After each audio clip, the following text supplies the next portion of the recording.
Regina Bateson lives in Roseville with her husband and 3 sons. She grew up in Roseville, where she worked several part-time jobs while graduating as valedictorian of her high school. She went on to earn a BA from Stanford University and an MA and PhD from Yale University. After 9/11, Regina stepped up to serve her country. At age 20, she took the notoriously difficult Foreign Service exam, and she passed on her first try. As a diplomat, Regina studied terrorist travel in Washington, D.C., and served as a vice consul at the U.S. Embassy in Guatemala City. Guatemala is one of the most violent countries in the world. The number of people killed there each year rivals many active war zones, including Iraq. In Guatemala, Regina led visa fraud investigations, issued and denied visas, and helped Americans. Leveraging her excellent Spanish and sound judgment, Regina bravely went into gang-controlled prisons to ensure the safety of American prisoners, medevaced seriously injured travelers, found runaway children, responded to rapes, homicides, and suicides, negotiated with corrupt police, and in one instance, rescued a kidnapped American. Regina later went on to become an internationally recognized expert on crime, violence, and civil wars. Her work has won the top awards in her profession, and she has taught classes on post-conflict reconstruction, gang violence in Latin America, and international security. She regularly collaborates with organizations such as the Inter-American Development Bank, the Organization of American States, and the UN Development Program. For the past decade, Regina has been working hard to find solutions to our most difficult security challenges. She has served our country and trained our next generation of leaders. Now she's home, ready to serve the community that raised her. You have the floor.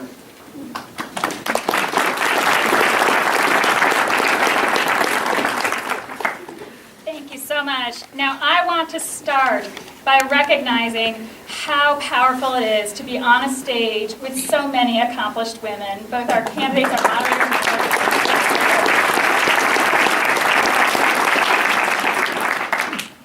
I'm Regina Bateson, and I'm from right down the hill in Roseville. In high school, I did just about everything. If you ever stopped in Roseville to get a snack or to buy new clothes, you might have been served by me. I made sandwiches, I scooped ice cream. I was even a softball umpire for a while.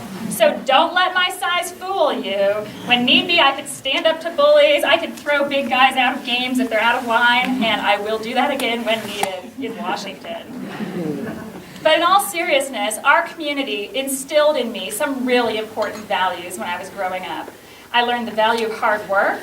My mom is a nurse. My dad works in technology. He got some vocational training after high school and ended up working his way up to HP. Our community also taught me the power of education. It was because of our amazing public school teachers that I was able to go off and do the things that I've done since. And I am completely loyal to the community that raised me. But I also want to share some stories with you from my life after I graduated high school and when I went off to college. Now, I'll tell you that my very first week at Stanford, I thought about joining the school newspaper because I'd done that back in high school. I thought it might be fun to do it again. I was trying to go to a meeting for it, and I was completely lost. It's a big campus. It was very dark, and I followed some people into a room. I quickly realized everybody there was twice as tall as me. And that was because I'd accidentally gone to a meeting for the crew team. Now, if you know anything about rowing, which I didn't back then, being tall gives you a big advantage, and I'm really short. You can see that here. But I stayed in the meeting because I liked what the coaches were saying. They were saying that anybody who wanted to could walk onto the team. You just had to be willing to come back every day at 5 in the morning for grueling workouts and then come back for even more the next day. And I said, game on, because that's a really important part of my character. I'm the kind of person who has always said, the bigger the challenge, the better. And here in the 4th District, we are facing some big challenges. Let's not deny that. But I am proud to say that our campaign is in the strongest possible position to beat Tom McClintock in November. We need 3 things to beat McClintock: grassroots support, resources, and a message that resonates across the political spectrum. And that's what I can bring to the table, and that's why I'm asking for your support and for you to join the more than 600 volunteers working on our campaign. I'm running to fight for the practical needs of our district: jobs, education, healthcare, and a clean, safe, healthy environment. Please join us. Thank you so much.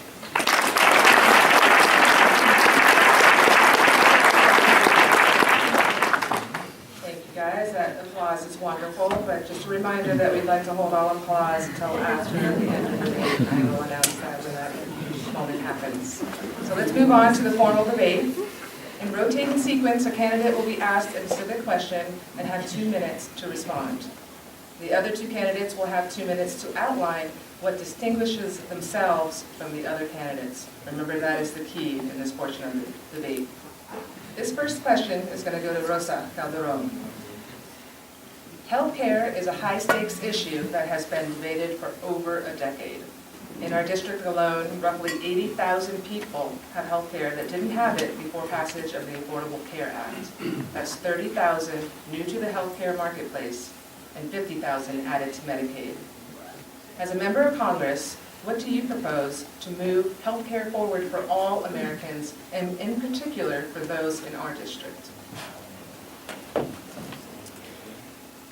So when it comes to healthcare, I do believe that the Affordable Care Act was amazing in the way that it got us in the right direction, and it got the conversation started about single payer and universal healthcare. But what I propose and what I support fully is Medicare expansion for all. I truly believe that in our regions, in our rural regions, people would benefit from something like this, because currently under Obamacare, what we have and what we see is a lot of people who have jumped onto some sort of insurance program, but what we also see is how underinsured we really are. And in fact, for middle-class Americans, it actually worked in another negative way. So our rates really did go up. For many people who oppose Obamacare, that's probably the one answer that you'll always get, is that their premiums went up. And I am one of them. But why do we not get a return on on the investment that we make into our government? The taxes that we pay to run the government is supposed to provide us with two things, which is securities and liberties. And I believe healthcare falls under that first category of security. Because if we have healthy people, we would have a healthier America and a healthier economy. And every single time that we talk about how much money this is going to cost, they tell us that it's not going to happen because we don't have the funding for it. But we do have the funding. 70% of the funding is already there. And the other portion is the fact that our government has an appropriation problem where they're putting money that belongs to us elsewhere. So I ask every single person to support Medicare expansion for all so that everyone has access to true affordable health care, and that we actually start seeing that return on our investment to our own government. Thank you. Thank you, Rosa. Regina Bateson, your 2-minute response, please.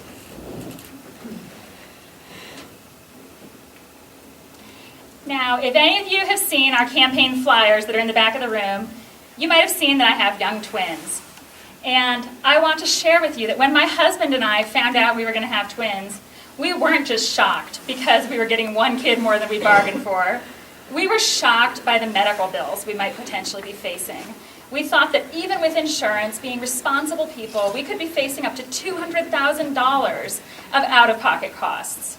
So I know what it's like for families who feel that anxiety, who really struggle with medical bills. And that is why I'm committed to improving and defending and expanding the Affordable Care Act, standing up for Medicaid and Medicare, which is facing $25 billion in cuts potentially this year. I will also prioritize lowering prescription drug costs and expanding coverage. Because when more people are covered, our rural hospitals and our rural primary care providers get reimbursed for more of the care they're providing and can keep their doors open and serve more of the rest of us in communities just like this. Now, people in our district have been outraged by Tom McClintock's stances on health care. That might be what drove some of you, in fact, out here tonight to protest against him. He voted to take health care away from 70,000 people in our own district, and that's just wrong. But I think in this race, it's really important to know where your candidates stand and to know what we'll do if you send us to Washington, because this is such a key issue. I really appreciate Rosa's consistent position supporting Medicare for all and single payer, and I respect that, even though we do have some policy differences. But I would like to ask Jessica, especially because you're responding next. You know, for months at the beginning of the campaign in Fora, you were clearly in favor of single payer. It's often a difference that other people point to between us. More recently, though, your website doesn't list single payer as a priority. So I hope you can clarify that for us tonight. Thank you. Thank you, Regina. Jessica Morris, your 2 minutes.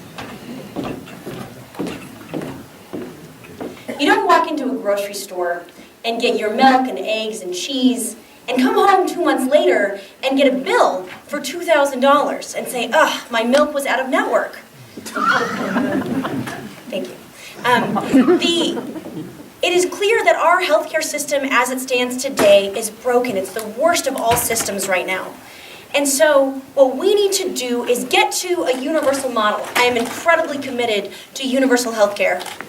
But the question is, how do we get there? How do we convince the country that this is the best thing for our economy and our community and the health of our population? Because everyone has the same question. How are you going to pay for it?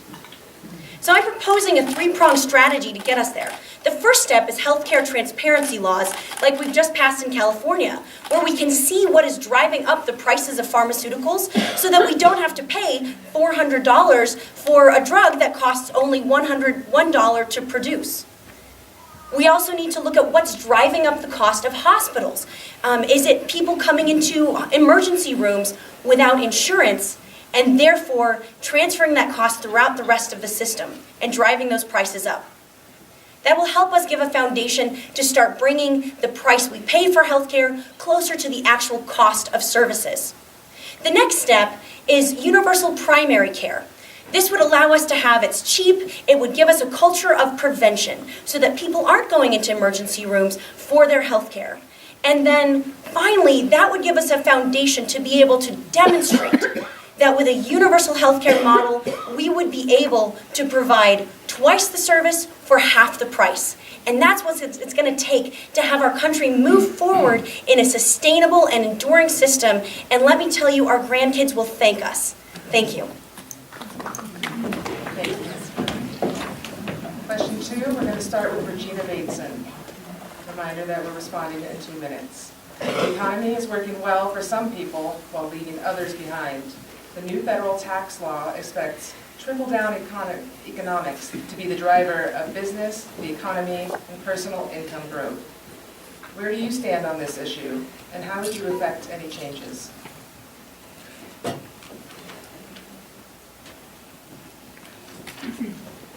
So when Tom McClintock was justifying his votes on the new tax bill, he published an op-ed in the Sacramento Bee, and it showed that he is stuck in the past. You know, he's a career politician who first went into the state assembly in 1982, the same year that I was born.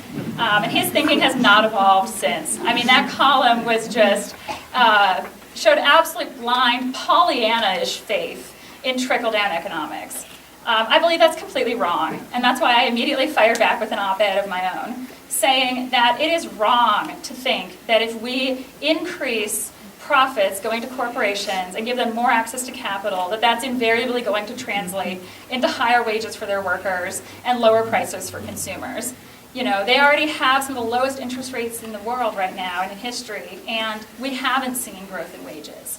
So I absolutely disagree with McClintock when it comes to trickle-down economics, and I'm committed to looking toward the future and trying to find solutions so that we can bring good-paying jobs to our district, so we can reduce income inequality and be a society that really values hard work and rewards hard work. We need to take action in several ways. We need to invest in jobs training, vocational programs. We need to be supporting our community colleges. You know, right now they offer amazing training in green energy jobs, in advanced machining. Those are jobs of the future. I'm also committed to fighting to bring rural broadband to our district. I think right now it is criminal and offensive that we have a representative who's voted against federal support for rural broadband twice, when a majority of rural residents in our district cannot access high-speed internet at any price, cutting them off from education, training, telemedicine, and the opportunity to become entrepreneurs and small business owners. So those are some of the priorities that I would bring to reduce income inequality, to fight for good-paying jobs, and to make smart investments in our local economy. Jessica Morris, you have the floor. Thanks. I met a guy today who purchased a plane for $4 million and got a $2 million tax deduction for that airplane. If he can afford a $4 million plane, he shouldn't be getting a tax break for it. This is a broken system, and we need leaders who are going to actually work to fix it. McClintock's not doing that right now. He voted for this tax bill, which directly hurts our community. 4 in 10 people in our district are directly impacted by the state and federal tax deductions. That takes $5,000, an average of $5,000 out of each of those pockets in our community instantly, overnight. This tax bill also didn't allow deductions for forest fires that aren't declared as a national emergency. Guess what that includes? The Detweiler fire from this summer and some that we've had in Tahoe recently. That means our community can't get that money back. And that was written in a way that was specifically vindictive for Californians. This is not good policy. This is gotcha politics.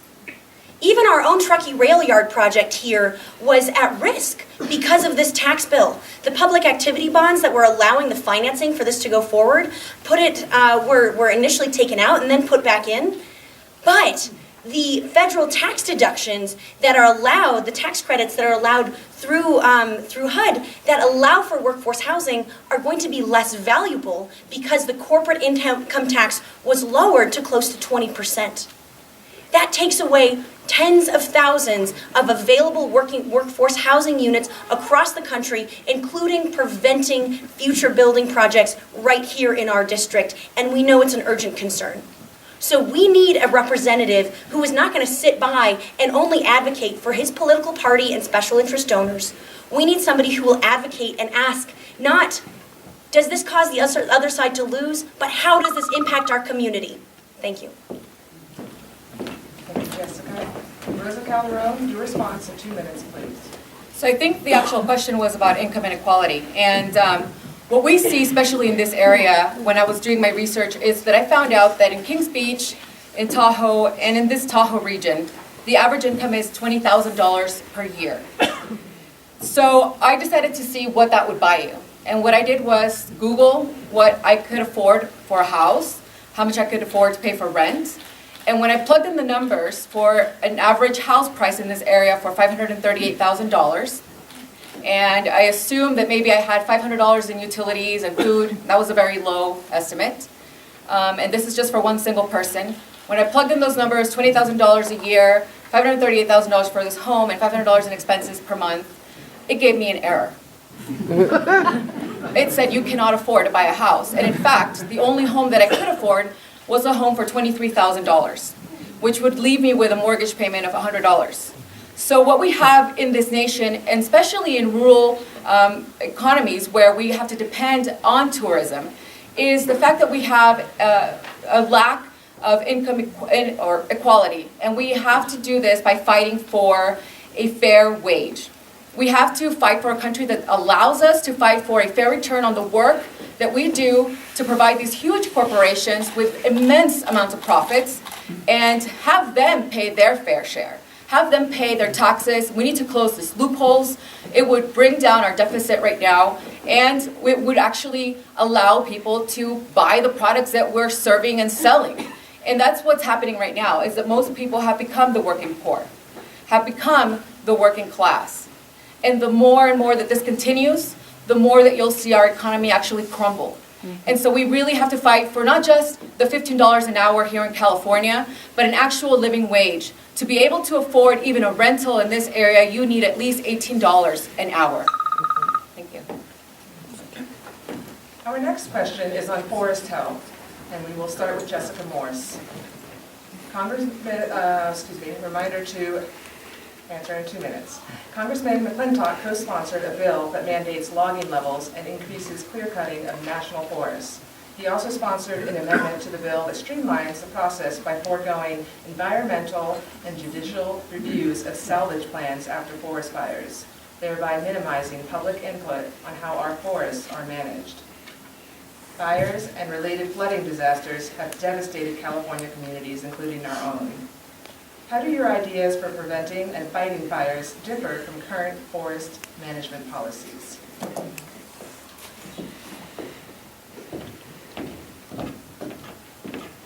A forest fire is not just a natural disaster. It's a political disaster. But guess what? If it's a political disaster, that means we can find a policy solution. What we're struggling with today is centuries of bad forest management policy. We had our old growth forests were clear cut during the Comstock load, and we allowed our forests to grow back overly dense, and then we had the Smokey the Bear policy, which was a century essentially of fire suppression, which didn't allow low burning, cleaning fires to go through and clear out the underbrush. It allowed it to grow up, get overly dense, and turn our forests into tinderboxes today. Smokey the Bear is not your friend. What we need to do is make an aggressive and forward investment in forest thinning and forest management. Growing up with 200 acres of beautiful, pristine forest that my family has managed for a century, I know that a healthy forest is a managed forest. The challenge we have right now is that our forest fire funds, it goes straight into fighting fires. It cost us $2.4 billion in California this year to fight fires. That left us no funding for fire prevention. Do you know what the cost saving is with fire prevention? And let me give you an example. It cost $72 million to contain the Butte fire in Calaveras County. It took out 800 homes in our district. It cost $2,000 to build a fire break outside of the town of McCollum Hill that saved that town from the Butte fire. Forest thinning, fire breaks, and fire prevention are not expensive. And guess what? These are great ways to create jobs in our district and our community.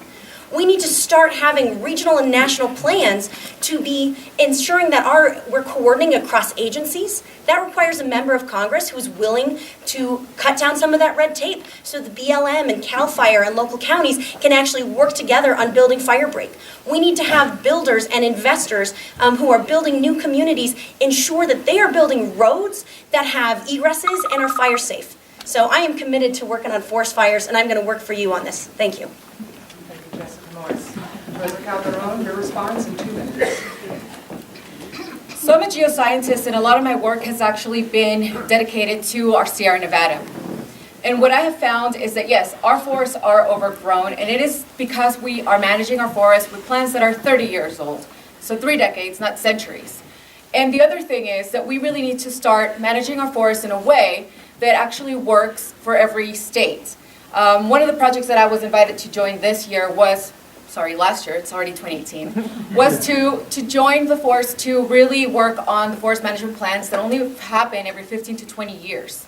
So currently, our forests have about a density of 400 trees per acre, which is more than double what it should be, or what it can handle. One of the things that's actually helping it, which is a side effect, is the bark beetle infestation, the tree mortality issue. There's an enormous amount of dead vegetation, over 135 million dead trees in California, and over half of that is just here in our district.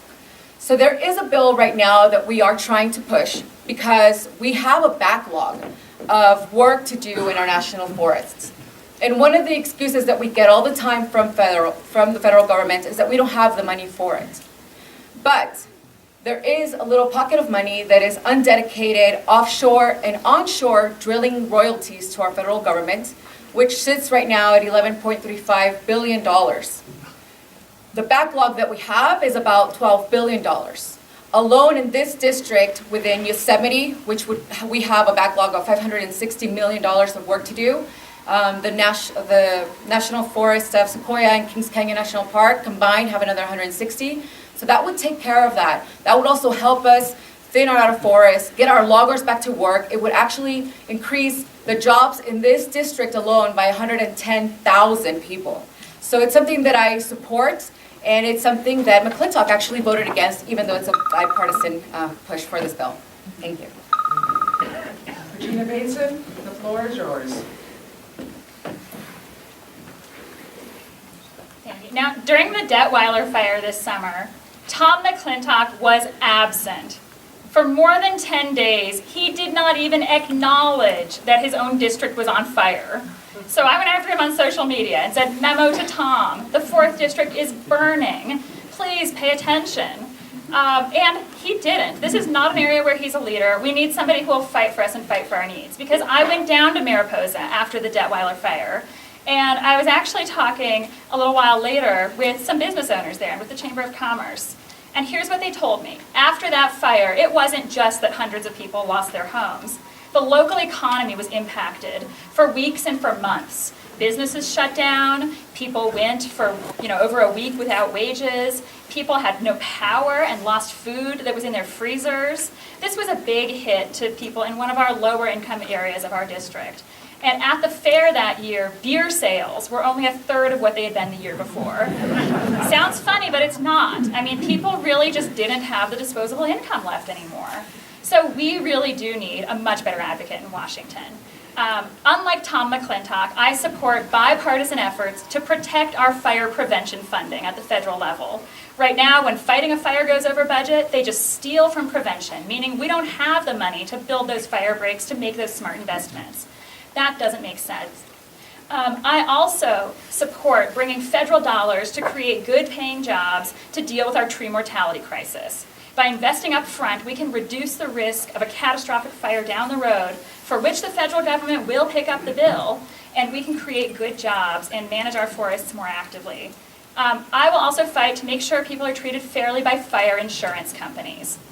I met a family that paid their premiums all year in the wet season and then got their insurance canceled right when fire season started. That's wrong. And just a few weeks later, the Detweiler fire came right across their street and could have burned their house. You need an advocate fighting for you when it comes to fire insurance. Thank you. With our next question, we're going to start with Rosa Calderon. Funding for high-quality public education is a top priority for voters in our district. The current administration's education budget proposes deep cuts in long-standing funding, such as student loan forgiveness in exchange for work study and public service. The budget would channel those funds into school choice initiatives and vouchers for private and religious schools. If elected to Congress, how will you address our district's need for high-quality public education? So I have a really quick story, and I'll try to summarize it. I have been part of the good, the bad, and the ugly of our educational system. I have a daughter, and I was a young parent. So when we first started putting her through school, we lived on the wrong side of the tracks. We received a notice that when the school she was attending was one of the lowest performing schools, and we could actually start applying to transfer her to another district. Well, when you only have one job, one route, sending her to another district becomes quite difficult. And so I was I was brought over by the dream of a charter school that was going to provide my daughter with the best quality education, and so I fell into that trap. I put my daughter in there. But independent charter schools are a money-making machine. When I figured this out, I started asking questions and became public enemy number one. I pulled my daughter out halfway through the year, and I put her back into our public school systems. In one of the best school districts, not just in this district, not just in Placer County, but in all of California and in all of the United States. And that's Granite Bay. Granite Bay, the average home price is $900,000. I can't afford to live there. So I had to get creative and buy a mobile home at a quick sale, $40,000, just to get into that district as fast as I could. Because otherwise, I wouldn't be able to provide that type of education for my daughter. What we have now is a problem with public school funding and actual distribution and appropriation of those funds.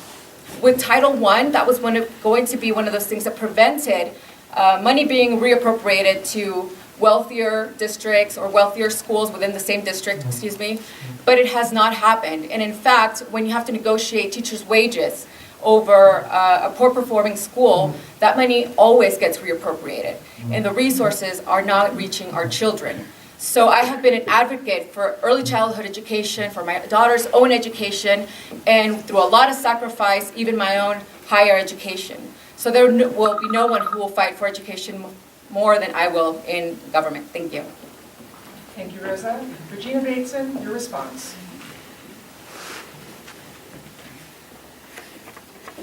So in addition to having really small twins, I also have a little guy who's almost 5. Yes, that means I have 3 kids under the age of 5. Don't do that. I don't recommend it at all. But in all seriousness, when it comes to education in our district, I have skin in the game. And I'm really committed to fighting for our public schools and our teachers.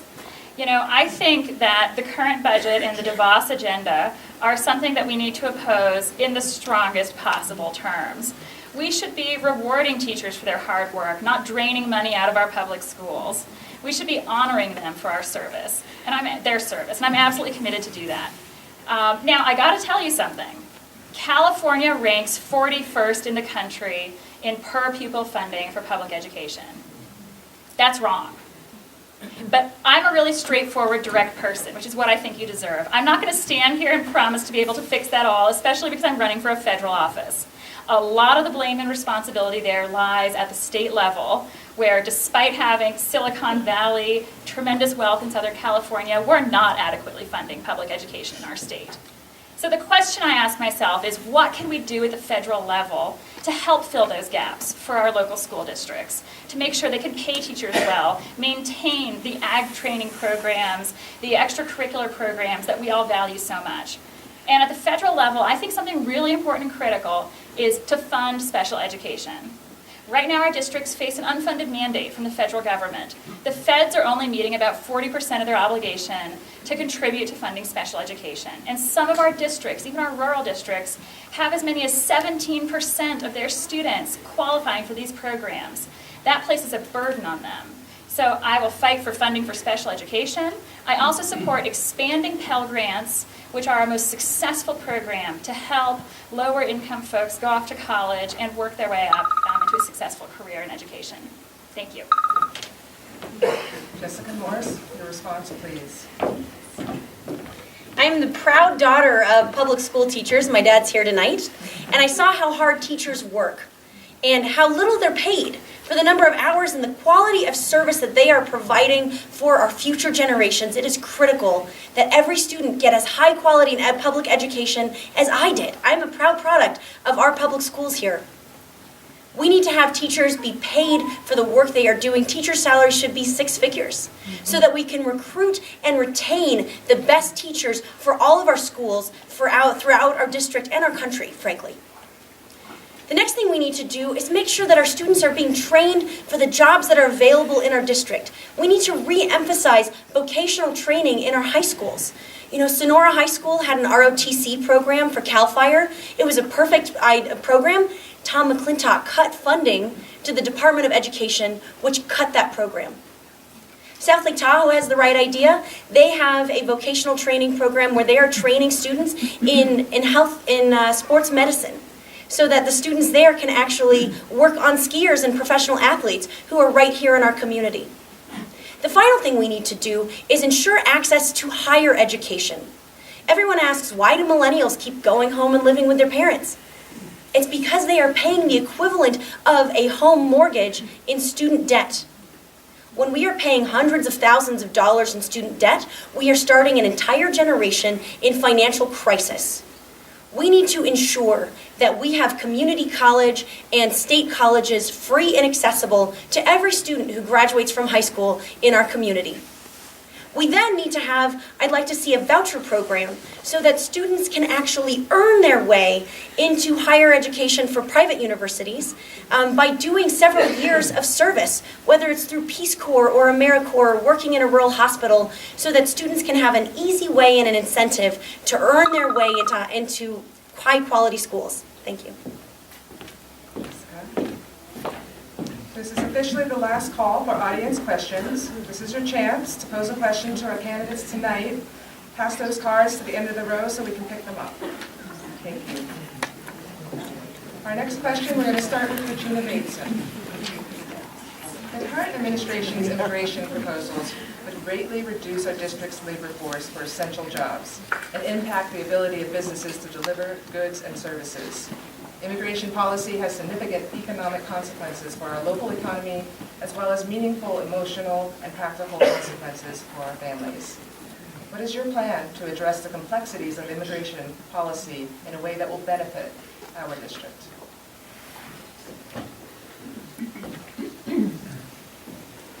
So if I were elected to Congress, I would actually be the only person there who has ever issued or denied a visa.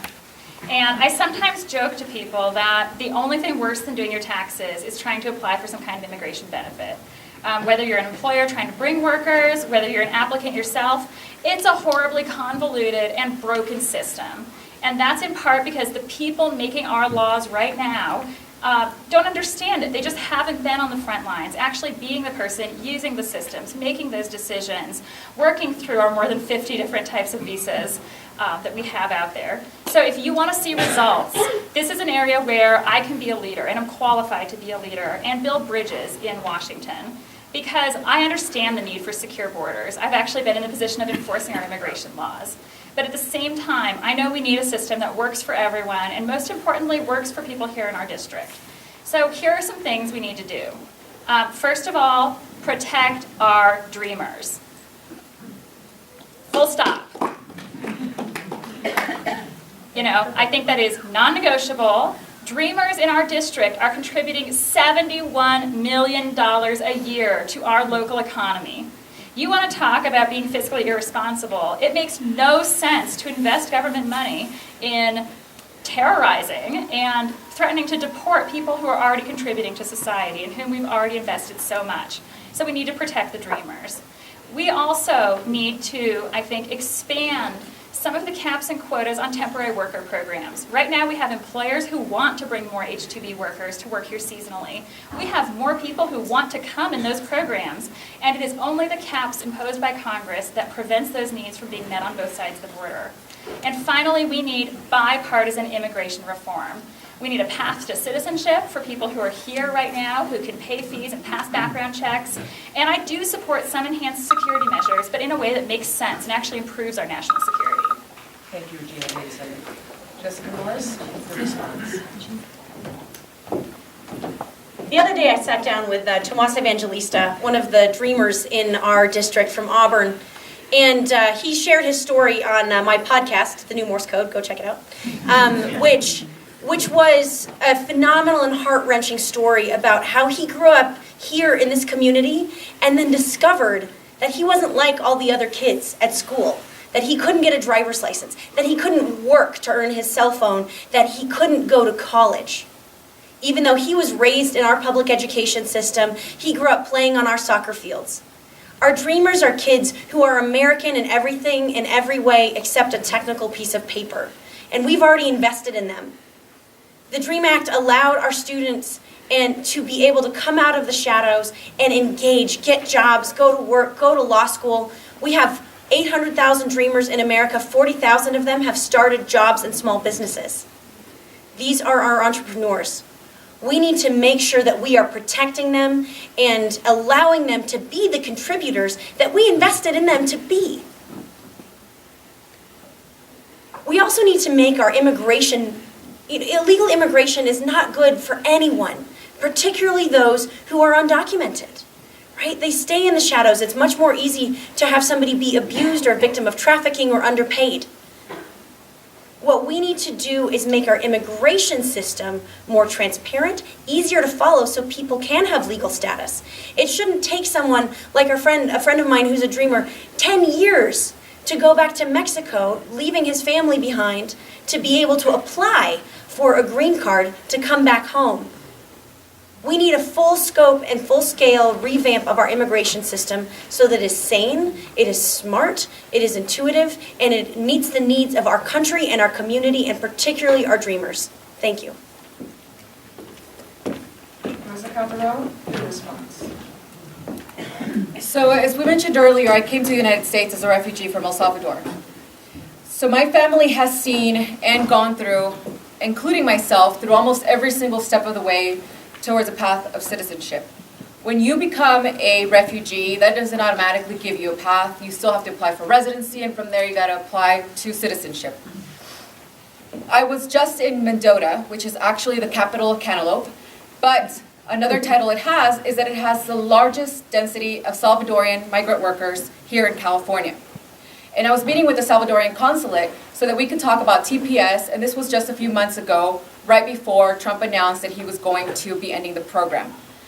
And one of the things that we have faced as immigrants is the fact that we may have been here our entire lives, but we still are not welcomed as if this is our home. And that is problematic in many, many ways. Because as Jessica mentioned earlier about Tomas, he did grow up here. I grew up here. The only thing that separates Tomas and I is the fact that my mom was able to get refugee political asylum status because she worked for the military government that the United States pushed and forced on the Salvadorian government. So we are not migrating from our countries out of pure joy or economic development. We are migrating because of pure need and necessity and desperation. So we cannot turn these people away, and what we need to do is fix our immigration system. It's not just about the 800,000 dreamers, it's about the 11.4 million immigrants who currently live behind the shadows and have to live with uncertainty every single day of when they will be next. And that's what I will be very different on.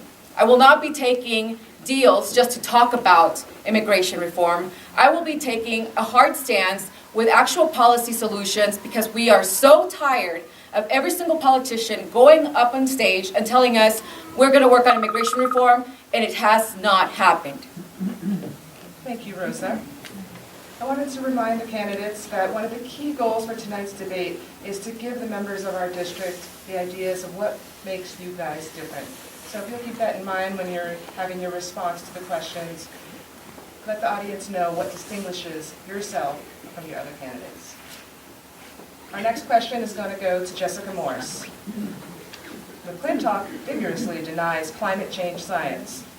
He has said that the actual threat that global warming poses to our planet, and most specifically to California, are the radical policies that the global warmongers are now enacting in the Golden State and elsewhere, all in the name of fighting exaggerated effects of climate change. What makes you the best candidate to confront McClintock on this issue? And how would you explain your position on climate science to those who support his ideas?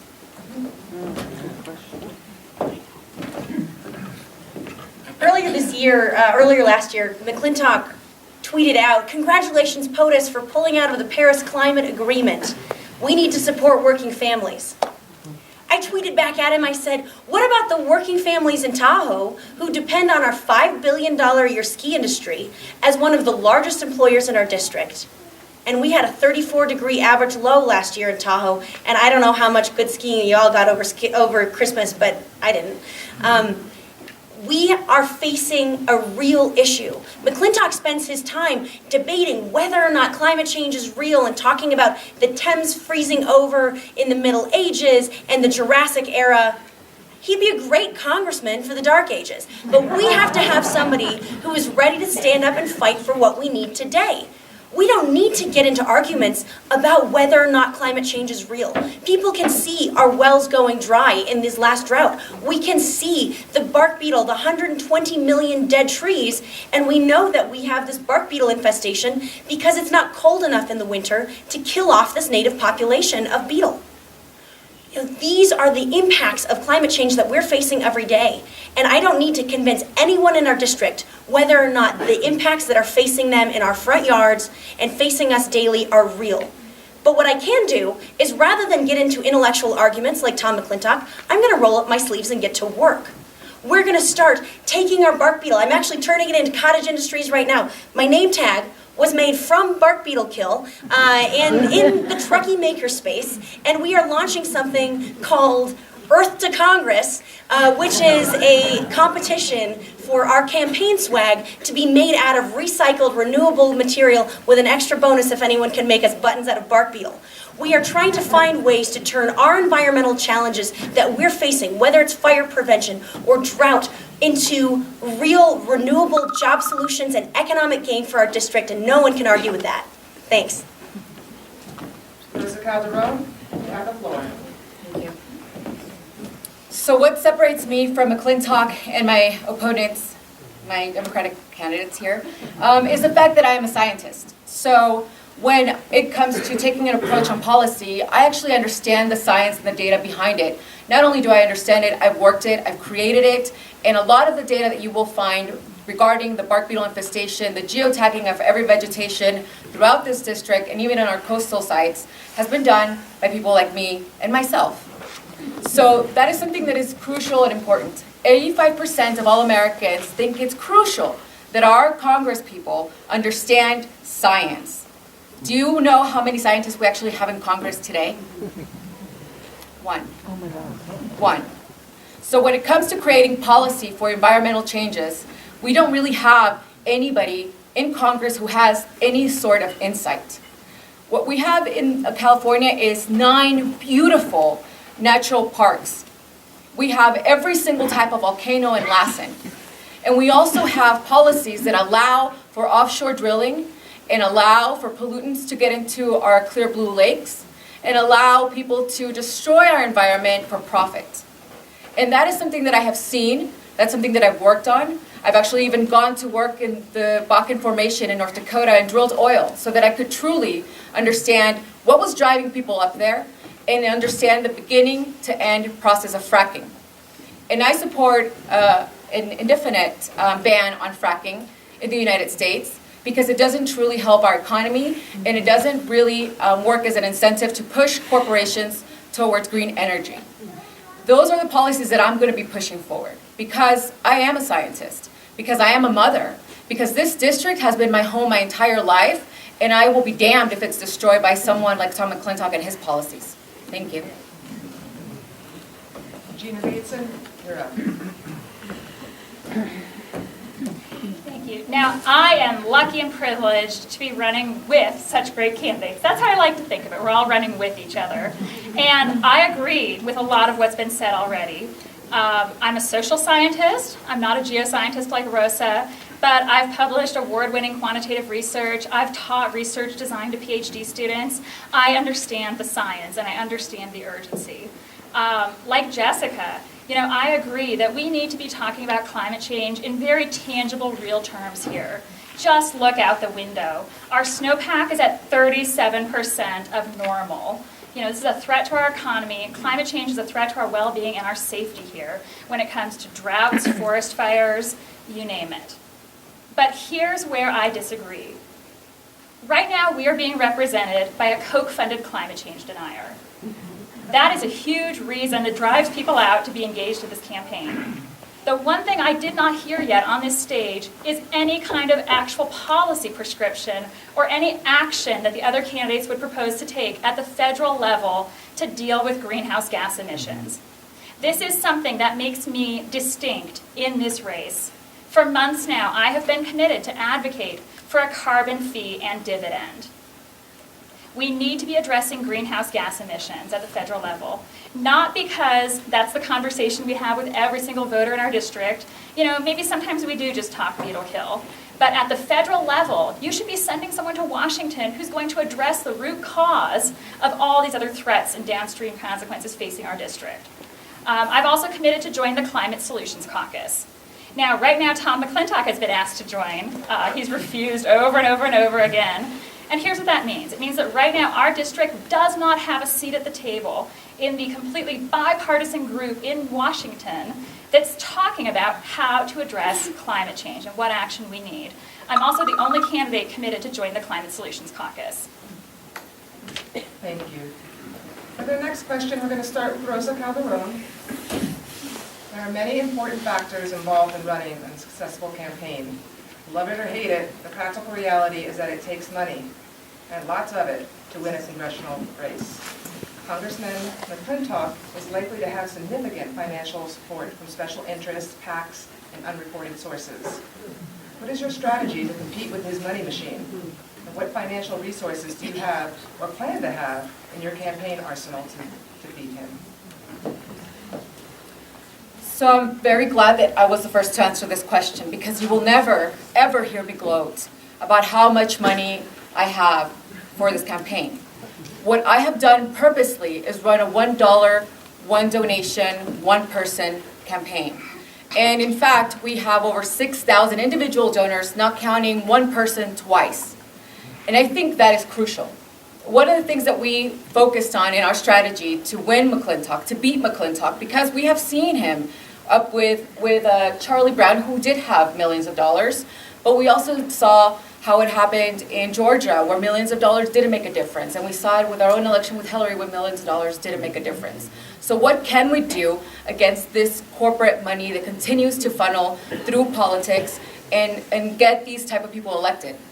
Well, what I propose is really fighting for publicly funded campaigns, political campaign reform, and making sure that every single person that runs has some type of the most minimal interaction with the constituents of this district. Because we are done letting money and politics dictate who is going to be our next representative.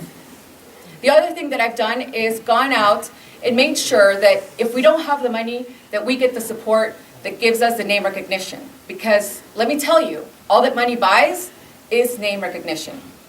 We have been endorsed by Justice Democrats, which is a national group, as well as Brand New Congress, which is another slate of mixed candidates between Republicans, Independents, and Democrats, which is a big point in this district when we're talking about taking these hard lines that people are tired of in Washington. The other thing, which has been the most magnificent thing that has happened to our campaign, is that we just signed a documentary series contract with Anonymous Content, and they're the producers that brought you The Revenant and Winter's Bone, a lot of Oscar movies, and it's gonna be on TV right before the primaries. This is the money that I'm gonna have to cut you off. the money there, can't buy. Mrs. Thank you. Regina Bateson, your response. So like I said before, we need three things to beat Tom McClintock. We need an amazing grassroots network. We do need the resources to get our message out there and to communicate with voters and mobilize a huge movement across the district. And we need a message that's resonating. And I'm proud that our campaign brings all three of those aspects. And in particular, we've done a great job and a unique job of combining, a strong local grassroots focus with raising the resources necessary to compete with McClintock and go head to head with him. So we've raised over $450,000 to date, including $260,000 last quarter alone. And I am really proud to say that we've done that while staying true to our campaign's local roots and to my own values. I don't have any PAC money, any special interest money, any corporate money.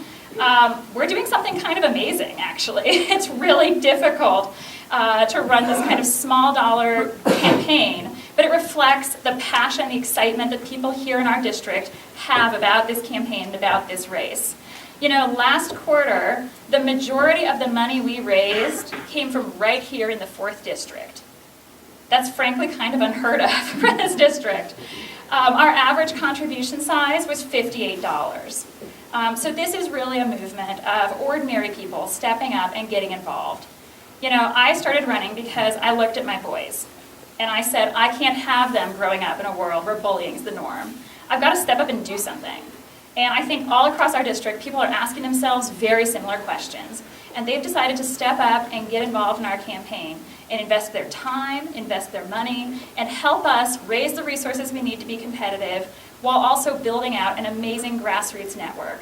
Because I like to think that we're not just running a campaign, we're actually building a movement that's going to change the character of our district going forward and create lasting and enduring relationships and institutions. Jessica Morris, your chance to respond. It is going to take a strong message that resonates and a really good field operation where you can do face-to-face conversations and the resources to get that message and that field operation built. That's what we saw in Virginia. That's why you saw women, first-time candidates, able to win in historically red districts. And it takes the resources to do it. I am thrilled that we have had over 2,000 individuals invest in our campaign. And we haven't taken any money from corporations or PACs or special interest because it is our community coming together, investing in this campaign, and pushing us forward. Now, if the League of Conservation Voters or Sierra Club, those PACs want to invest, we'll take it. But I want to make sure that this campaign has been grassroots driven, and it's because people who have never invested in politics before, of those 2,000 contributions, at least 100 were Republicans. I didn't have to change my values to get them to invest in our campaign. They saw that I was going to represent the interests of our community, break down those partisan barriers, and work to solve the real challenges that we face. And so I'm thrilled to announce that we have raised $560,000 in just 2 quarters. And we have actually managed to save more than, and I'm sorry if that's gloating, but it is really historic for our district, and it's exciting that this district is on fire. It's catching people's attention. You know, we raised $268,000 in my first quarter out. The DCCC said, we're not going to take this district seriously unless a candidate can raise $250,000 in their first quarter. And I said, game on. And so I did it. And it got our race on the national target list. Early investments in a campaign really pay off in terms of getting national attention and national interest in our race. But it's also coming locally. I had a 13-year-old girl tell me that what she wanted for her birthday was a new member of Congress. And so I went to her birthday and she had her instead of present she donated to my campaign. So we need all of your help, and thanks for your thanks. There. We're done. Okay. I hope the audience is going to allow you guys to expound on this. Question number 8 is going to go to Regina Bateson. Polls show that Americans are sick and tired of partisan ideological gridlock in Congress. Identify an issue that impacts our district where you see potential for Democrats and Republicans to find common ground. What role will you play around this issue?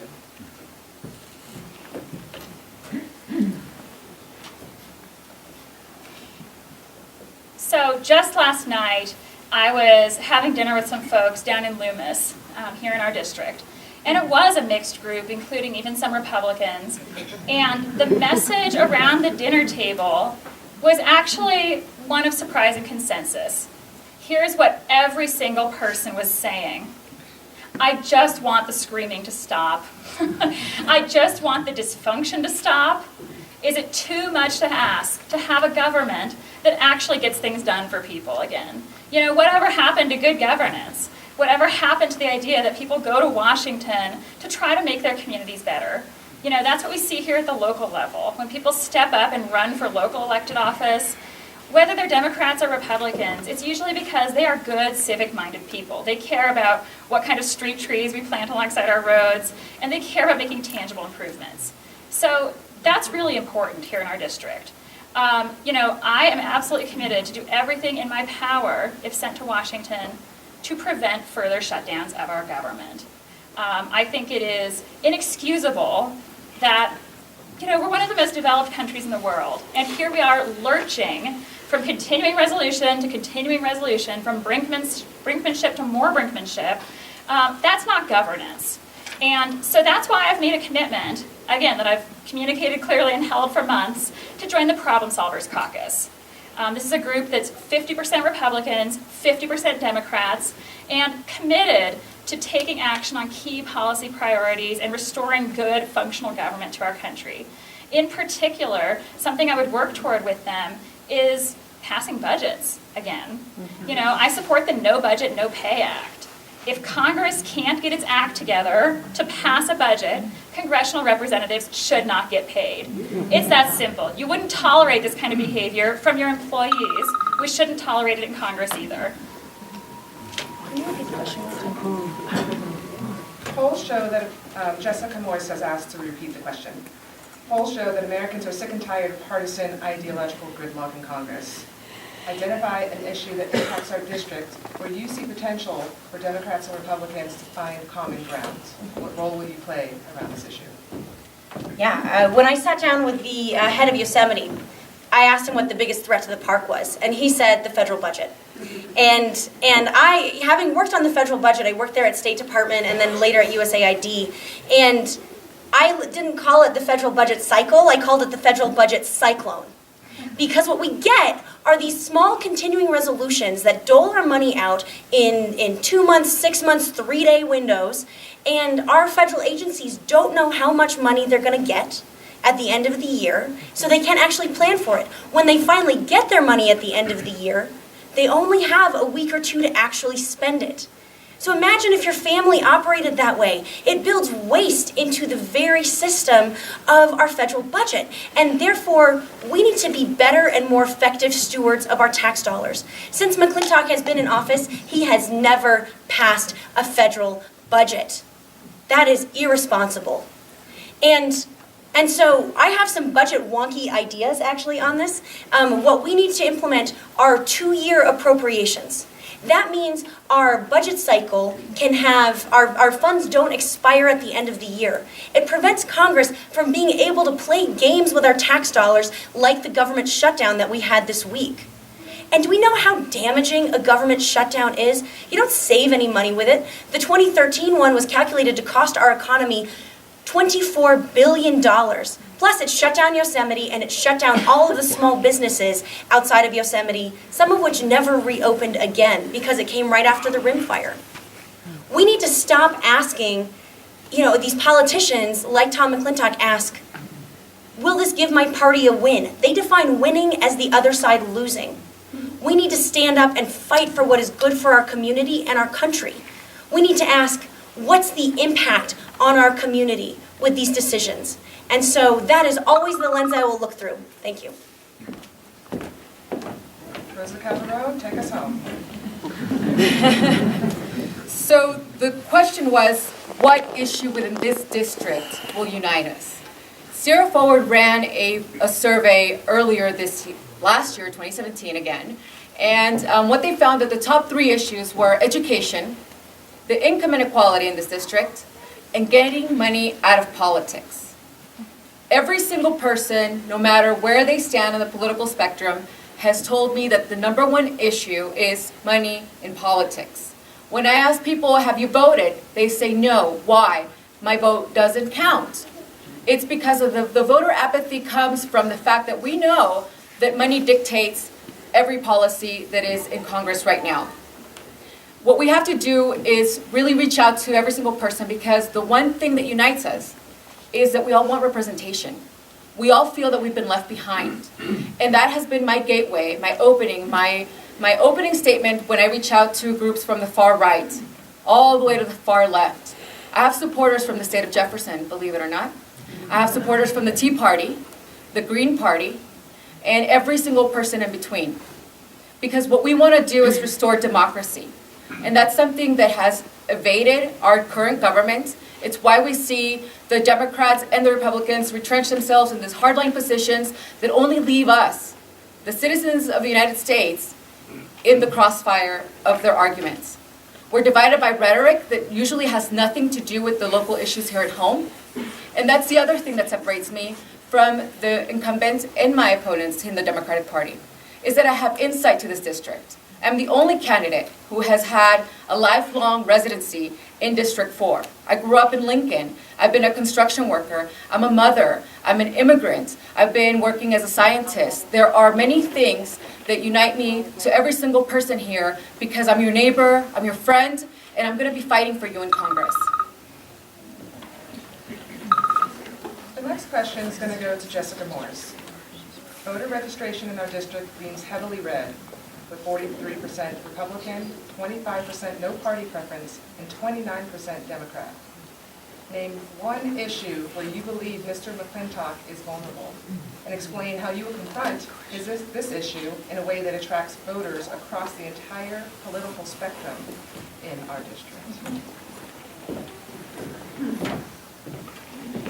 So I mentioned I come from a Republican family, right? We've got about 100 relatives. They span the socioeconomic and geographic spectrum of the district: firefighters, loggers, lawyers. But one of the things that unites everybody that I talk to who are registered as Republicans is that they believe the government should get out of our lives. And so when McClintock says the government should do nothing, that resonates. But what I point out is that there is a cost to doing nothing.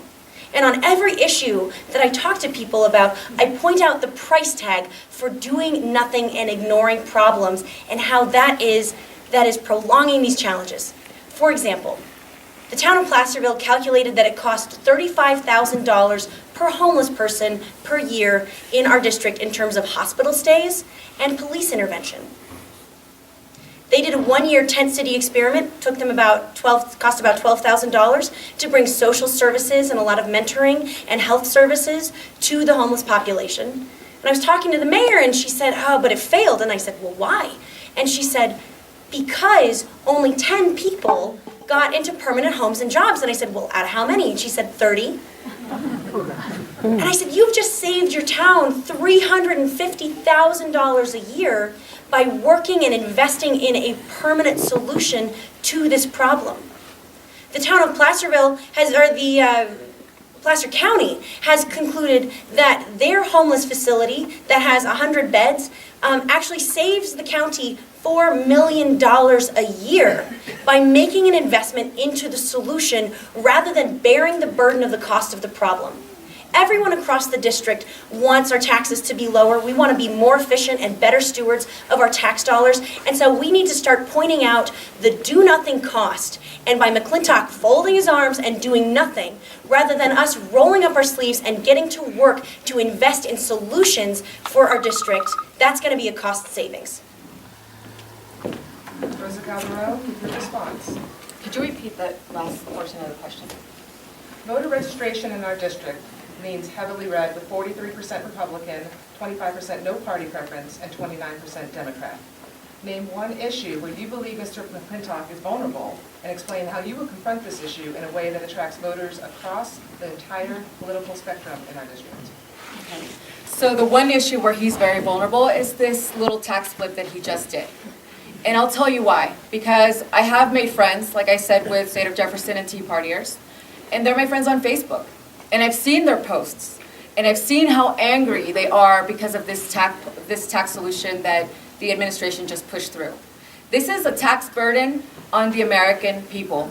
It is something that is going to be a burden on us and a profit for corporations. This is going to increase every single person's taxes here in California, especially. We wouldn't even be able to deduct our property taxes from our federal taxes when we file them. So that is something that has really united every single person in this district. That, of course, is because McClintock flipped his vote. He was the only GOP who flipped his vote from a no to a yes. And the only reason he did it, he voted no the first time, was because the bill wasn't bad enough. It didn't benefit his corporate donors enough. But once it hurt us enough, he was all for it. So that is one thing that we can talk about, because I'm all for lowering taxes. Believe me, I want to see a return on my investment in taxes. I want to see that the people in Congress are fighting on my behalf and not their seat. I want to make sure that when they get into office, their next question is, how can I help Rosa, rather than how can I get myself reelected? And that's something that we really have to work on. I was at the State of Jefferson meeting just a few months, actually their Christmas party where they invited me to. And one of the things that they were talking about is that this election, they're not going to be voting for the hard R's or the D's or the independents. That they're going to be voting on those issues that the candidates present. And I'm the only Democrat that they've ever allowed to come to their meetings. And I'm the only Democrat that they've re-invited and allowed to speak as their guest. And this is exactly what it's going to take. It's going to take all of us together against the current administration. Regina Bateson, your response.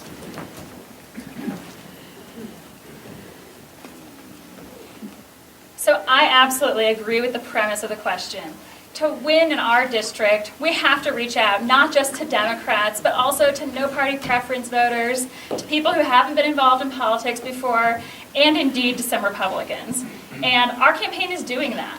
You know, even at our holiday party, which drew 250 people, we think it was the largest event a Democrat has had in recent memory here in our district.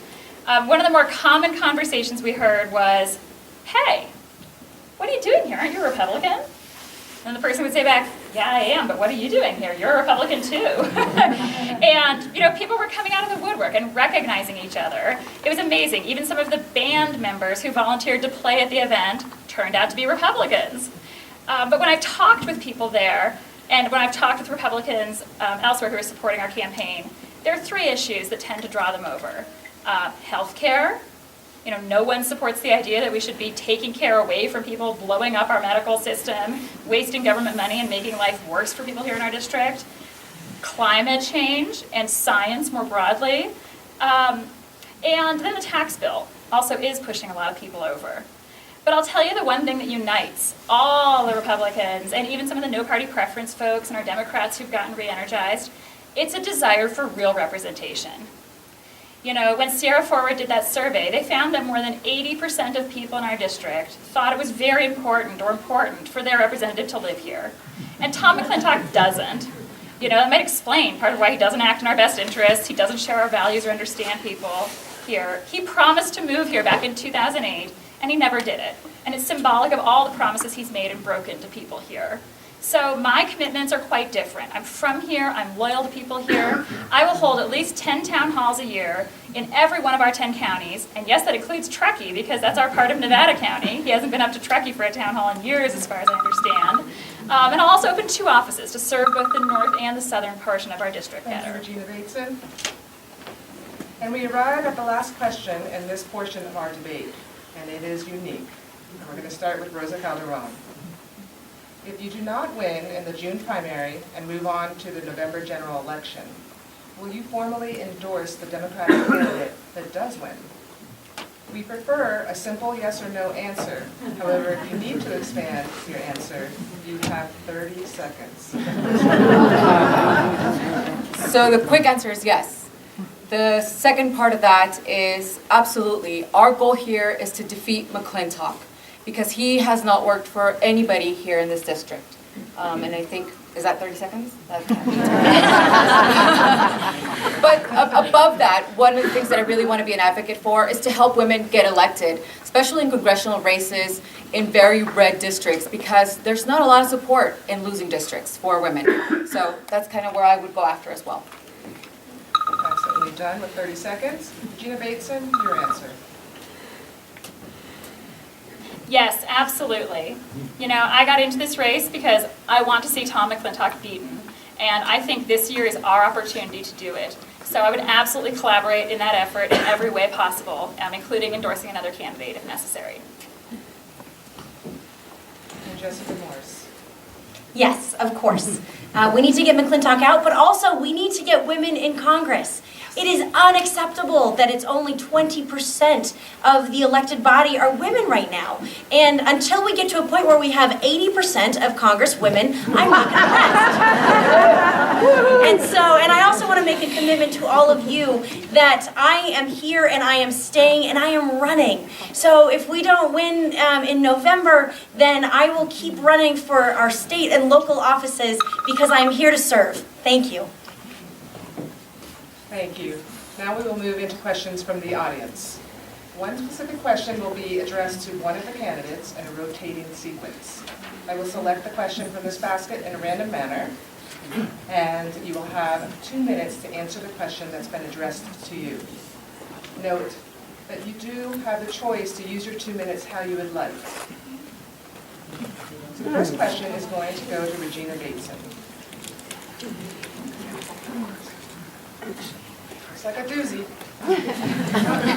As far as I know, none of you have held a significant elected position, such as state assembly or county board of supervisors. In a sense, this makes you political outsiders. McClintock has defeated this type of candidate handily in the past. What is different?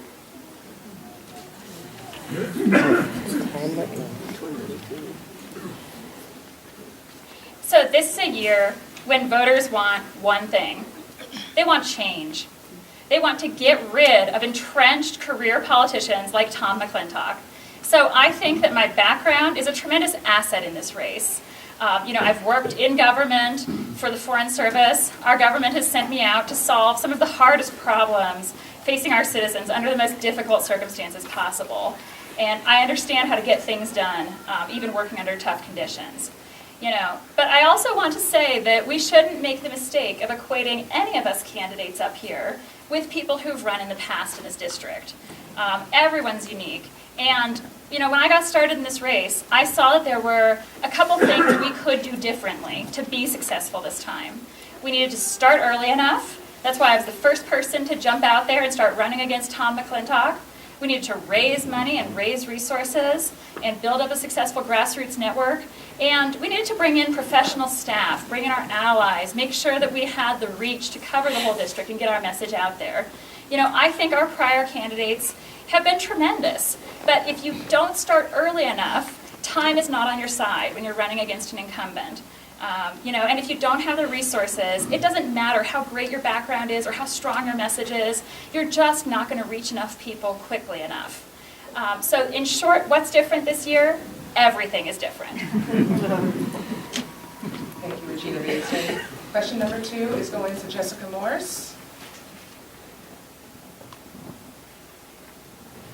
you convince independents you are a fiscally responsible Democrat?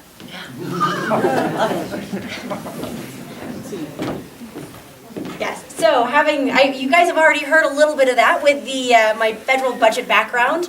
And I have a lot of insights. I have the experience working at the federal level. And we need to start demonstrating, I've been coining the term that my colleagues are now using, that McClintock is not just fiscally conservative, he is fiscally irresponsible. And we point out the waste and the cost that he is causing for our district and our community. And so we've already hit on budget and some of these other things. But what I want to really focus on is in our community, I feel like people get anxious about job creation, right? A lot of what this sort of boils back down to, whatever the issue is, it's why can't our kids find jobs here? Why isn't our economy churning along at the rate it should? And so that's where we get back to vocational education and all sorts of fun and innovative ideas for expanding job creation in our district. And the first thing we need to do to improve our economy and be fiscally responsible, we need access to broadband in our district. We actually have dark fibers going under the road from Roseville to Reno, under Highway 80, that have been put in there for 20 years, fiber optic cables that could actually provide internet access to the entire Sierra. The Federal Communications Act was written for telephones in the 20s, and therefore we have not been able to tap into them, and no one has bothered to try to rewrite it, and no one has put in, such as Tom McClintock, have not put the investment in. He actually blocked funding for rural broadband in our district. And then our tax dollars are paying for broadband to go down in Alaska and Arkansas, but we're not making the investment to connect the fiber optic cables we already have to the rural hospitals that need telemedicine, the schools that need to go forward. This is the super highway of our economy, and it is fiscally irresponsible of Tom McClintock to be standing and being an obstructionist on these fronts. Thanks. Up to bat with our question number 3 is Rosa Calderon. We all know that we are fighting to change a historically red district to blue. How do you plan on appealing to Republicans who often hold to a pro-life litmus test for the candidate while still strongly supporting women's rights? So we are the only campaign that's actually already walking the precincts, knocking on doors, and we've been doing this now for 4 months. This is another way that we'll be able to reach out to every single person. And one approach that we've taken is that we're knocking every door. And there is a challenge with that. One of the things that I walked up to was, as soon as you're coming up the driveway, you kind of know what you're walking into. The first thing I noticed was a Catholic radio sticker on the car that was parked outside. I introduced myself to a woman who opens the door, and behind her I see 5 children, who are all hers. She opens the door, closes it quickly behind her to come outside because she won't be able to hear me otherwise. That's what she said. And I've been there before, because when my daughter was a toddler, she was kind of everywhere. But one of the things that I was telling her and talking to her about were the issues that are important to this district overall. I wasn't holding any hardline positions on any wedge issues, because to reach every voter and to talk to every single person, you have to be aware that you don't want to offend and hurt specific personal beliefs. One of the things that she said after she agreed with everything that I had said was, what about pro-choice? Where do you stand on that? And I said, I am a firm believer that it is a woman's right to choose. And she immediately said, I'm not voting for you. And so one of the things that I came back with was, we live in a country where we want to bring our children to a better nation, that we want to provide to them better education. And I had asked her if she worked. And she said she couldn't work because they had so many children under the age of 7 where just daycare would be an astronomical expense. And so her husband has to work 2 jobs. And I offered her a solution to that. What about a world where you can work 1 job and you could stay at home with your children? So we really do have to respect those positions and offer solutions to them as well. Thank you, Rosa. Thank you. Question number 4, I'm going to start with Regina Bateson. I'm going to do a little stirs. The military and war budgets have mushroomed, driving up the debt and squeezing out funding for everything else. Would you support increasing, decreasing, or maintaining at current levels of war and military spending?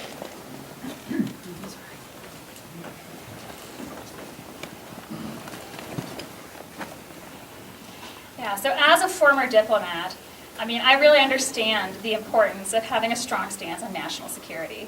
And when you've asked before about views that people share across our district, when we ask, what should government actually do for us? This is a really common answer. It's something where we all do agree. We need a strong national defense. But the question in my mind is, how do we do that efficiently? And while keeping our other priorities in mind and in check also. So I certainly opposed the measure earlier last year to just increase the defense budget by 10% across the board, even though the Pentagon wasn't even asking for additional funding. That's not good policy making. What I think we need to do is maintain, our spending, or perhaps find more efficient ways to reach the same goals. I was just reading a report the other day, you've probably seen reports like this too, about some of the waste and spending that goes on, especially with contracting, with some of the purchasing, with corruption across our government, including, unfortunately, even in the military. This one was highlighting elbow joints, basic pieces of plumbing that you can buy at Home Depot for $1 that had been bought for, in some cases, hundreds of dollars by our military. So I think that we need a strong defense, but we need to be spending our resources wisely. We need to be investing in our inspectors general. We need to make sure that we're literally getting the most bang for our buck. And then we also need to keep up our funding for our development agencies, for our international obligations, and for our State Department. I'm still in touch with most of my old colleagues from the State Department, and I can tell you that they're horrified, and I am too. More than 60% of the top-level career folks in the State Department have left since Trump came into office. The department is facing unprecedented cuts, and we know that if we cut back on diplomacy, that makes us less safe and makes our military work double time. Next up, Jessica Morse. How would you help balance development pressures in the High Sierra, which might bring economic benefits, with fire and environmental challenges associated with this development? Well, I think I've covered some of that already, so let me go into a little more depth. We need to be turning the challenges that we're having, like drought, fire, and bark beetle kill, into investment and economic growth opportunities. Let me give you an example. McClintock has been pushing to have the Auburn Dam as a way to improve our water and prevent droughts in the future. Now, the Auburn Dam has a fault line running through it, so none of us want that. But what we do need is more water expansion, and we need to expand it at the source. So we need to start investing in high alpine wetland restoration like they've done at Donner Pass, because these high alpine wetlands are essentially sponges that turn our Sierras into reservoirs. This creates jobs, good-paying jobs, and also improves water as the mountain then percolates that water out throughout the rest of the year. We also have opportunities to start investing in water infrastructure. This will also create jobs and economic opportunity. We have our water currently going through pipes that are clay pipes from the 30s or old gold rush flumes, and we lose, the Sierra Business Council was telling me, we lose about 30% of our water in transit. So if we make a smart investment in reinstalling better water infrastructure in our Sierra, we actually expand water at the source, and it creates good-paying jobs. Biomass plants are starting to be something we're looking at again as a solution for beetle kill and some of the forest waste that we're trying to pull out of the woods right now. And these, again, are high-paying, high-quality jobs that will turn our natural disasters into energy and resources and improve our economy. So it is critical that we start being creative and innovative. And our local leaders and our local advocates have these solutions at their fingertips. What they are missing is a representative in Congress who is going to advocate for them and fund them, and that's me. Thanks. Question number 6 is directed to Rosa Calderon. Students were shot and killed in Texas yesterday, Kentucky today. I want to know what you will do to keep guns out of the hands of those who threaten our kids at school and all of us everywhere. That's a very important question because it's something that is a position that a lot of GOP supporters take, that is the Second Amendment and their right to bear arms. In this district, I have been able to reach out to these groups and talk to them about solutions that don't truly affect responsible gun owners. First of all, when I'm in Congress, the policies that I may push for at the national level will not be greater than the protections that we currently have in California. So that's one of the first things. The second is that I actually lost my father to gun violence in El Salvador at the hands of the MS-13 that Trump loves to talk about constantly. So I have a very specific feeling towards it because I do believe that in the United States we can do better. We have one of the highest mortality rates when it comes to gun violence, and that's in the developed nations. So that is inexcusable. It's something that we need to be working towards. And one of the solutions that I've actually spoken to with a gentleman down in Oakhurst while I was down there with the Detweiler fires was really a different approach. So what I asked him was about if we have a 2-year-old who finds your gun and there's no safety on it, shoots your wife, kills your wife, it would be tragic. Now let's change that to someone who has mental instability at the age of 22, still your son, finds your gun, has a breakdown, and shoots a group of people. Who would be responsible ultimately for those deaths? And my argument was that the person who owns this gun should be ultimately responsible even if they didn't commit the crime, because it would require more protections. And the background checks that we currently have, if you saw what happened in Texas with the church shooting, is that our checks and balances system within the gun industry really failed us 3 times. It failed for the military to report him, and it failed for the domestic state to report domestic violence. So those are the kind of registrations that I work on. Regina Bateson, you're going to start our last 3 questions, audience questions. If you were able to secure a $100 million investment, unrestricted, in the Tahoe region, where would you invest it?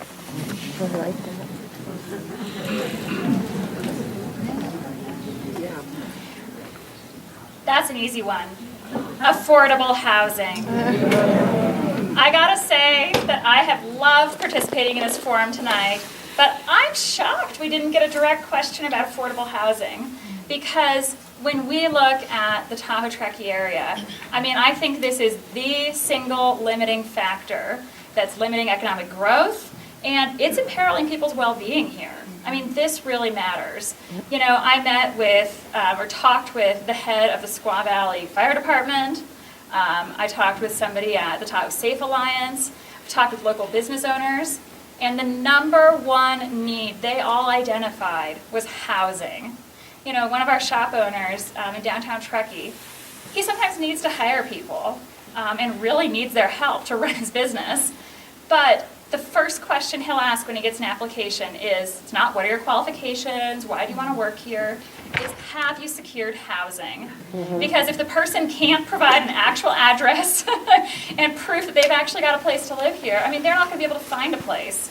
I was just reading today that the levels of overcrowding are such that it's not just people sharing apartments. We've got 3, 4, 9 people sharing bedrooms here, and that endangers our children. At the Tahoe Safe Alliance, we were talking about how domestic violence victims often can't leave situations and stay longer than they even really want to because they can't find anywhere else to live. We've got children being thrust into convoluted living arrangements with adults who were previously strangers to them, putting them in danger of abuse. This is just wrong. And I think if we value the dignity of hard work, people should be able to live in the communities where they work. So I would invest in affordable housing, especially because the tax bill actually reduces the value of the low-income housing tax credits that drive most affordable housing construction in our country. It's going to reduce by 200,000 units affordable housing construction going forward. Jessica Morris, your last question of the evening. After attending the Women's March last week in Kings Beach, it was apparent there was a lack of members present from our Latino community. What are your plans to reach out to this population and get them out to vote?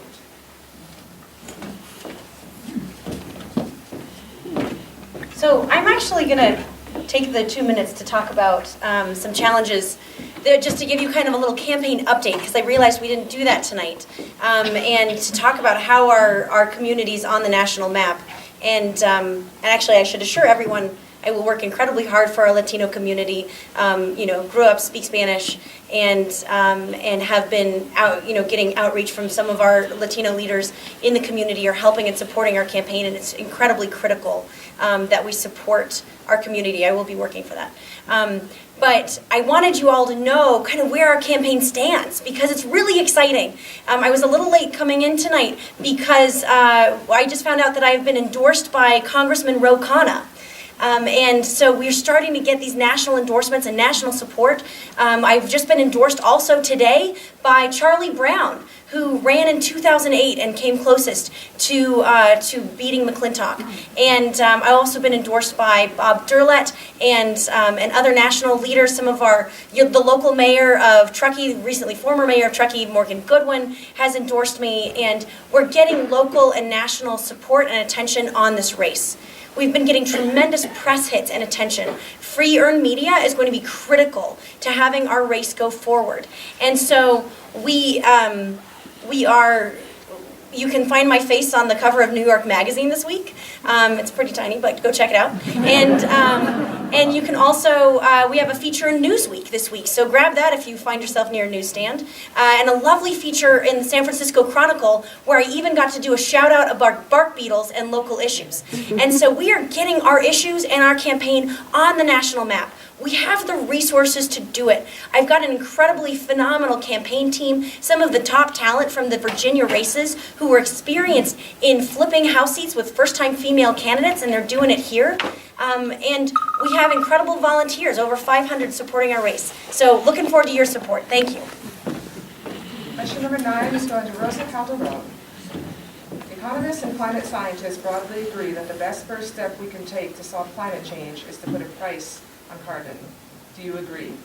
If so, what specific policies would you do or would you support to do this? So I'm going to take this time to address the question that she somewhat overlooked. Latinos actually make a large portion of the community in this district. And in fact, while the number sounds small at 12%, that is actually 20,000 eligible voters that could really make the difference. One of the things that we've been working on is getting that Latino vote out, because at best, in presidential elections, Latinos will maybe vote at 56%. But what is special about this election this year in California? A lot of things. Number one, I'm a down ballot candidate. So we have De Leon, Villaraigosa, and Becerra that are on the California ballot themselves. So Latinos will already be excited to come out and vote. And the next name they might see that's a Latino name is Rosa Calderon, a name that I have been discouraged to running with because of what it is, because it's a Latino name. And in fact, one of the Democratic clubs that was just holding their endorsement conference meeting decided to use this as leverage to whip votes against me. And that is very problematic, especially when we as Democrats are advocates for an inclusive economy, an inclusive nation, a nation built on the backbones of every immigrant that has come to the United States. Because of that, we have been going down south, up and down. Kings Beach here is one of the places that has one of the most densest populations of Latinos because of the service industry. We have trailer parks where people are now eligible to vote and no one is knocking on those doors. Down in Fresno, in Madera County, and in Placer County, we have an army of Spanish-speaking people who are making those phone calls and reaching out to those Latino voters. Like I said, those 20,000 votes would make the difference in this election. We're doing the get out the vote with every single minority, not just Latinos, but the Asian population here, which is another 9,000 votes. Now we're going to 30, and we only need 40,000 votes. So GOTV, super important. Thank you. The final portion of the evening is to hear from each of the candidates one last time. They will be given a 1-minute closing statement, and we will start with Jessica Morse.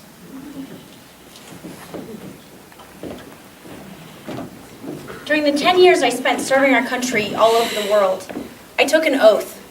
And it was an oath to defend and protect the Constitution of the United States against all enemies, foreign and domestic. It's not an oath to protect a political party or a personality or a president.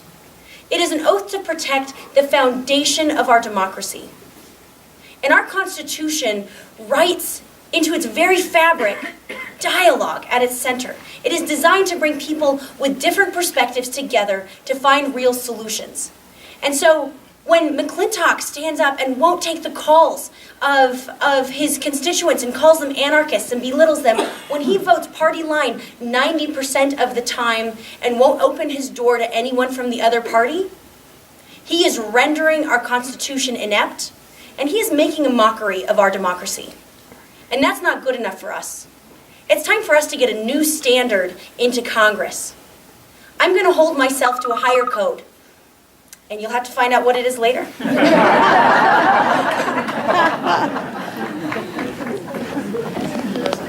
Your closing statement. When I got the call from the production team for this documentary series, I had to kind of sit down and try to understand exactly what message they were trying to kind of get across on this series. And the documentary, very properly named, Underdogs, is looking at candidates who are the perfect candidate to represent their district. And that's what they saw in me. I grew up in this district. I have fought for this district. I have been an advocate and an activist for this district and this region in the state of California for a long time. One of the things that one member from the DCCC told me was that we have to retrain our delegates to look beyond the numbers of dollars and ask everyone, where did you knock on doors? How many people have you contacted? And stop being lazy about the issues and the problems that we face in our nation instead of holding on to those hardline positions. One of the things that's really going to benefit our nation and what I am very proud to represent us is in this documentary so that we can really get that national attention to defeat McClintock once and for all. Thank you. Regina Bateson, take us home. So 2018 is going to be a historic year. Do you all agree? Yes. And voters aren't just looking for change. They're not just looking to move beyond hardline partisan politics. They're looking for authenticity and they're looking for integrity. You know, I always say we're moving in a fast-paced world. I mean, goodness knows, I check my phone every morning and think, man, what else could go wrong today? When I look at the news. So I think that I'm asking you to look for a candidate who's not just got the right positions now, but who's got the life experience, the perspective, and the maturity to make good decisions and sound decisions on our behalf once in office. Because we can't know what challenges lie ahead. But I'll be real clear with you. I'm running to stand up for what's right. I'm running to stand up for our families, all of us, for our community, and for our country. And I hope you'll stand with me. Thank you. Thank you. And before I welcome our MC, Kathleen Egan, back to the stage, who also happens to be Truckee's first mayor, in case you did not know, I hope you will join me in a hearty round of applause for these strong candidates.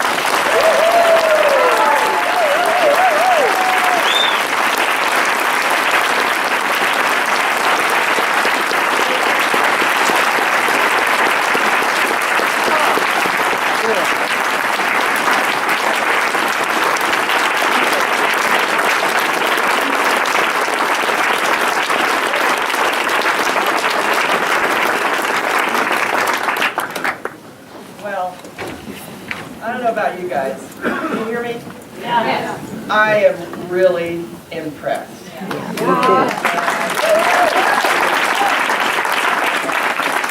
On many, many levels.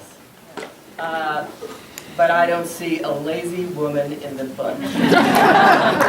So Tom McClintock, watch out. I can't wait. I can't wait for those debates. We hope you enjoyed this opportunity to hear from these candidates. To our candidates, thank you. As I said, you're very impressive, and the best of luck to each of you in your campaign. And thanks to all of you who joined us this evening. Your energy is so evident tonight with however many people are here. It's amazing. It's like, we put this together and it's like, gee, we're going to give a party, but we don't know if anybody's going to come. And you joined us, so thank you so much. Please consider making a donation. The cost to do something like this are higher than we would like it to be, so consider making a donation if you're able. The jars are on the registration table. We would sincerely appreciate the help. Let's also again recognize our sponsors. The Tahoe Truckee Democrats, they're right back there. Join them. Also back there is Sierra Forward, an excellent organization that has been doing a lot of research and understanding really what voters in our district care about. North Tahoe Democrats is a sponsor, and Women's March Lake Tahoe and Truckee also sponsoring us tonight. Thanks to Rory O'Farrell and his entire crew from Truckee Tahoe Community TV for enabling us to live stream this debate. TTC TV will also post the video of this event within a couple of days, at maybe even faster than that, I don't know, at www.ttctv.org. That's www.ttctv.org.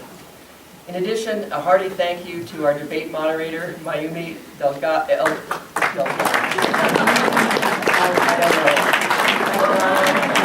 She really did the heavy lifting tonight, don't you think? Phyllis McCann, our timekeeper, and to our voter panel in the back, and also debate facilitator, and all those women I mentioned earlier who organized this debate tonight. Please get involved in these campaigns, and please, please, please be sure to vote and encourage everyone you know to vote in June and again in November. Good night and drive safely.